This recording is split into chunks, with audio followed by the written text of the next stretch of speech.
అయిందా ఇప్పుడే ఇప్పుడే చెప్తాడు ఇంకొన్ని రోజులు నేను చేయకముందు వాళ్ళు సైలెంట్ గానే ఉంటారు ఎందుకు ఊరికి ఎడతలేరు అక్క ముందర వాళ్ళ అమ్మనే కావాలంటారు నా దగ్గర కూర్చుంటే నేను కోరికేమైనా పోటువలకి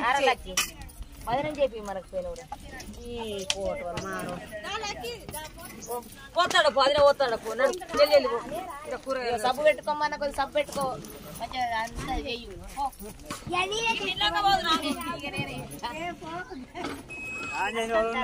కాదురా కానము ఇక్కడ వీలు కాకపోతే అక్కడ మన ఇక్కడ పిల్లలకు పోసినప్పుడు నేనే అమ్ములు అయినాక స్నానం అయిపోయిందా అందరు అయిందా అందరు అయితే ఎవరైనా ఉంటే గిట్ట అడిగి పోండి అని చెప్తున్నా అక్కడ నీళ్లు కూడా ఉన్నాయి ట్యాంక్ నిండా